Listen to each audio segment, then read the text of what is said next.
म्हणून तुम्ही जर लक्ष नाही दिलं ना तर हातात केळच येणार.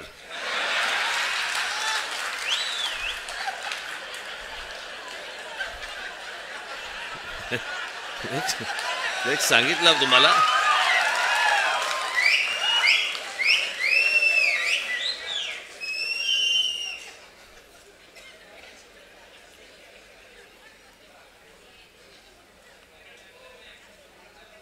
हे आपण गेले अनेक वर्ष आपण ही ओरडून ओरडून सांगतोय. मी मागे पण आता आपलं ज्याला शिबिर झालं त्यावेळेला पण मी म्हटलं, लोक आपल्याला सांगतायत की राज ठाकरेंच्या सभांना गर्दी होते पण मतांमध्ये ते येत नाही. कारण हे जे गेल्या 10-12 वर्षात जे सुरू झालंय, लोक आपल्याला मतदान करतायत,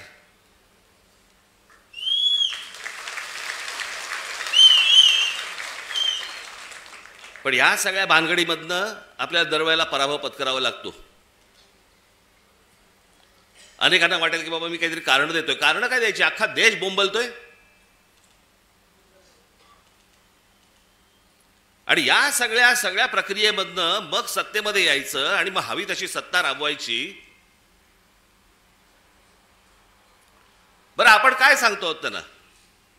आपण त्यांना सांगतो आहोत मतदार याद्या स्वच्छ करा. 5 वर्ष निवडणुका झालेल्या नाही आहेत या महाराष्ट्रामध्ये स्थानिक स्वराज्य संस्थांच्या. मतदार याद्या स्वच्छ करा. अजून 1 वर्ष लागलं तरी चालेल. 1 वर्षाने निवडणुका घ्या, काय फरक पडतो? आणि उद्या मतदार याद्या ज्यावेळेला स्वच्छ होतील त्यावेळेला ज्याचा विजय होईल, ज्याचा पराभव होईल, आम्हाला मान्य आहे. उद्या आज जे सत्तेवरती आहेत त्यांचा जर समजा विजय झाला, मतदार याद्या पूर्ण पारदर्शक झाल्यानंतर, आम्हाला मान्य आहे. पण ह्या सगळ्या गोष्टी सगळ्या लपवायच्या आणि लपून लपून लपून लपून त्याच्यातनं निवडणुका घ्यायच्या. मॅच तर फिक्स आहे. भाई, ज्या वेळेला मॅच फिक्सिंग आपल्या क्रिकेटमध्ये ज्यावेळेला झालं त्यावेळेला अझरुद्दीन पासून सगळ्या लोकांना त्यावेळेला काढून टाकलं होतं. जडेजापासून काढलं होतं ना. इथे कोणालाच काढत नाहीत.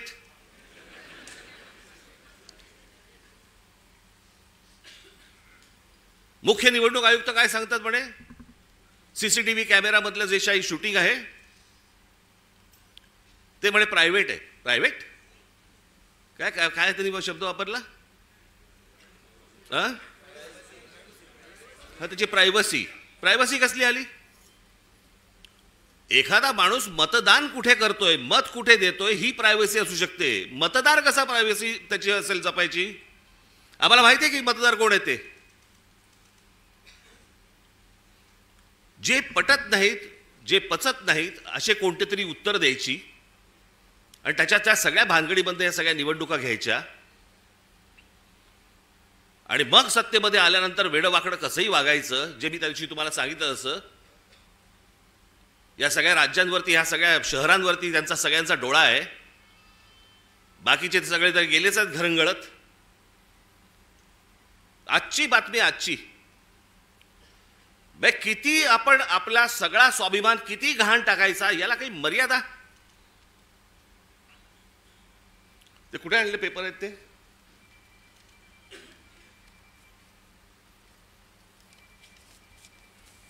म्हणजे हा मनात ह्यांच्या विचार येतो कसा? ही आजची टाइम्स ऑफ इंडियाची बातमी आहे, इंडियन एक्सप्रेसची बातमी आहे आणि मला असं वाटतं ती कुठचं दुसरा वर्तमानपत्र, दिव्य मराठी. बाकीच्या वर्तमानपत्रामध्ये मी शोधत होतो पण त्याचा GR देखील आलाय. आणि हे एकनाथ शिंदेचं खातं. काय करतायत हे जर ऐकाल ना, नाही तुमची तळपायाची आग मस्तकात गेली तर सांगा मला. नरेंद्र मोदींच्या 75व्या वाढदिवसानिमित्त टुरिझम डिपार्टमेंट महाराष्ट्रामध्ये काही टुरिझमचे स्पॉट काढतायत आणि त्याची केंद्र काय, त्याचं नाव काय दिलंय? नमो केंद्र, नमो टुरिझम सेंटर्स. ही नमो टुरिझम सेंटर्स कुठे काढतायत? शिवनेरीवर, रायगडावर, राजगडावर. जिथे फक्त आमच्या महाराजांचं नाव असलं पाहिजे, इथे हे टुरिझमचे आता सेंटर्स काढायला निघालेत. मी आत्ता सांगतोय, सत्ता असो नसो, वर नाही, खाली नाही, आजूबाजूला नाही, कुठेही नाही,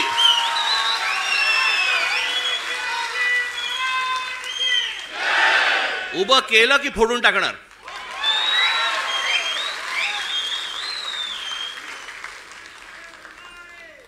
मला स्वतःला मुख्यमंत्री करा म्हणून किती लाचारी करायची.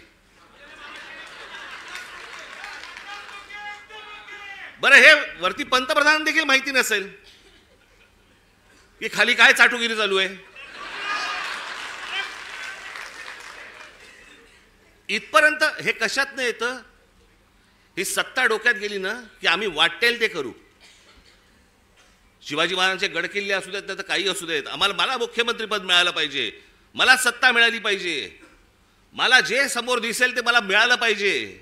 याच्यासाठी ज्यांना काही मला खुश करता येईल ते मला खुश करावं लागेल. मुंबईमधल्या जागा द्यायच्या आहेत, अडाणीला देऊन टाका, तो बोट ठेवेल तिकडे जागा देत आहेत.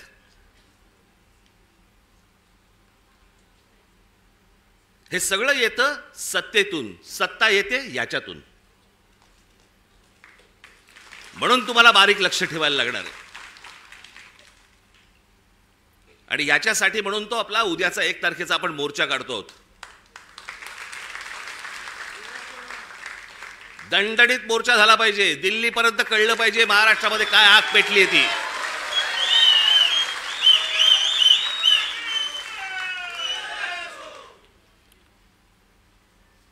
शिवाजी पार्क सारखी ती परिस्थिती नाहीये तिकडची. त्याच्यामुळे तिकडे बसेस किती तिकडे जाऊ शकतात वगैरे मला माहिती नाहीये.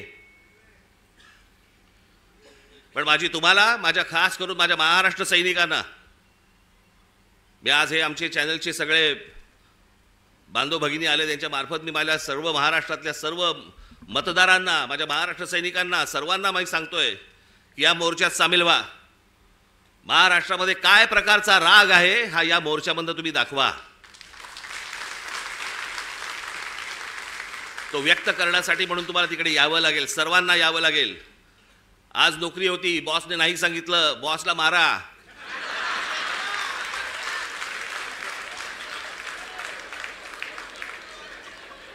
शनिवार पुरता 1 मत त्याच्या गालावर द्या आणि मला असं वाटतं तुमचा बॉस पण मतदारच असेल, त्यालाही घेऊन या. पण हे जे चाललंय हे या महाराष्ट्रातल्या, या देशातल्या प्रामाणिक मतदाराचा अपमान सुरू आहे. तो मतदार उन्हातानामध्ये रांगेमध्ये उभा राहतोय, त्यांना ज्याला हवंय त्याला तो मतदान करतोय. पण येणारे जर समजा रिझल्ट समजा विचित्र लागणार असतील तर मला असं वाटतं की त्याच्या तो मताचा अपमान आहे.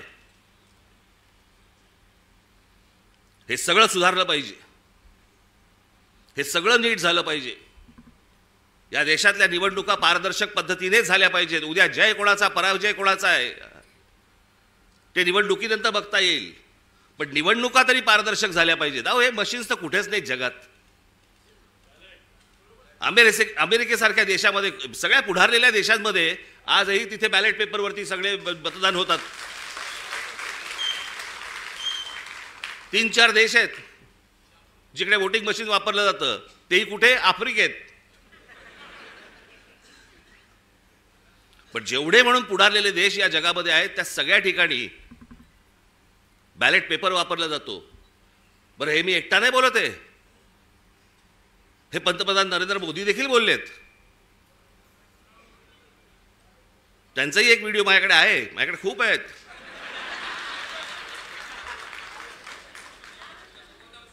पण मला असं वाटतं की ही गोष्ट तुम्ही सर्वांनी गांभीर्याने घेणं गरजेचं आहे. परवाचा मोर्चा झाल्यानंतर तुम्हाला प्रत्येकाच्या यादी, आज सर्व इथे शाखाध्यक्ष आणि सगळेच मुंबईचे, ठाण्याचे, नवी मुंबईचे अनेक जण आलेले इथे, घराघरामध्ये जा, तुम्हाला चेहरे कळले पाहिजेत. आमचा गजानन कुठे गेला? काळे गजानन, आमच्या गजाननने काल एक गोष्ट शोधून काढली. तिकडे नवी मुंबई महानगरपालिकेचे आयुक्तांच्या बंगल्यावरती आयुक्ताच्या बंगल्यावरती 550 मतदारांची नोंदणी आहे. नवी मुंबई महानगरपालिकेच्या आयुक्ताच्या बंगल्यावर तुझ्या इकडेच का काय? आता मला आठवत नाही, मला परवा दिवशी कुठेतरी एकाचा पत्ता सुलभ शौचालयाचा आहे. चला बसला असताना सही घेतली काय?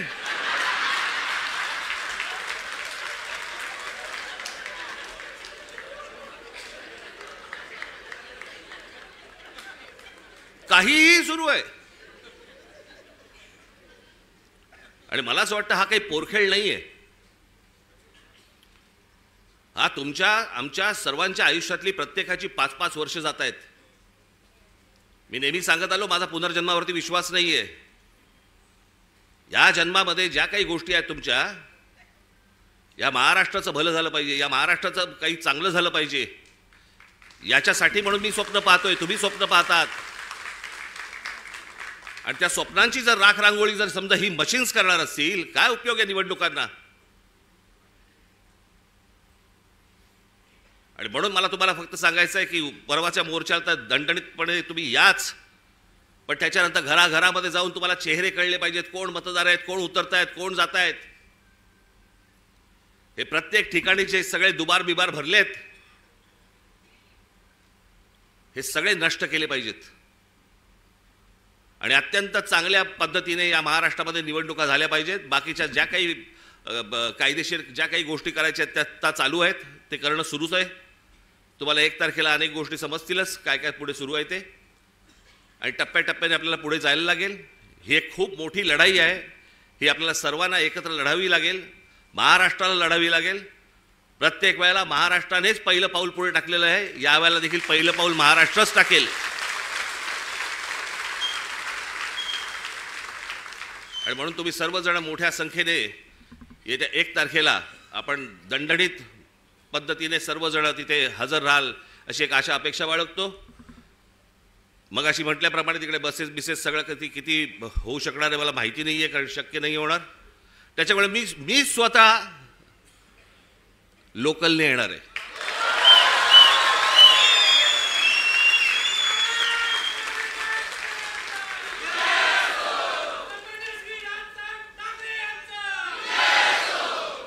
मागे एकदा मी डोंबिवलीवरनं आलो होतो.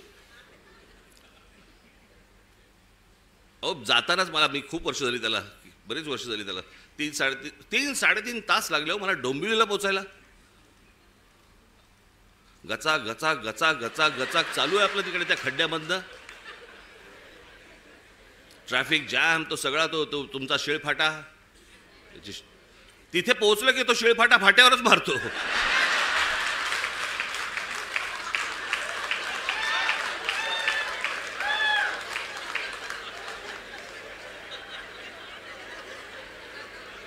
मग मी तिथनं येताना विचार केला, म्हटलं नाही आपण जरा ट्रेनने जाऊ आता परत. बाबा माझी काय परत आता तयारी इच्छा नाही. म्हटलं गेलो तिकडे.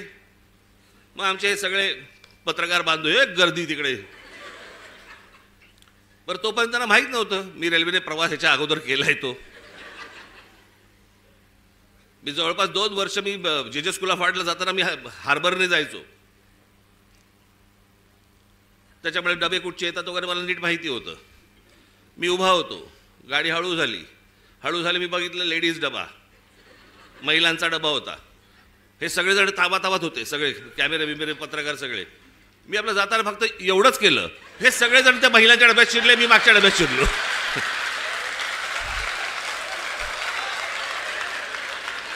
मी काहीच नाही केलं, मी फक्त एवढंच केलं ना. हे सगळेजण त्या डब्यामध्ये शिरले, मी पुढच्या डब्यामध्ये. आणि मग त्या जाळ्या होत्या, जाळ्यांमधनं शूट करत बसले मला सगळे.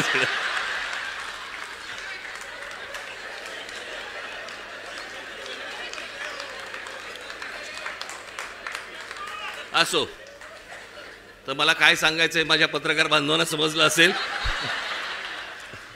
1 तारखेला विनाकारण गर्दी करू नका. तर मी 1 तारखेला तिकडे येणार आहे. रेल्वेने मी खूप अगोदरच पोहोचणार आहे तिथे, लवकर येऊन थांबणार आहे तिकडे. कुठे थांबणार ते सांगणार नाही तुम्हाला, पण अगोदर येणार. तुम्ही सगळेजण जोरदार तयारीला लागा.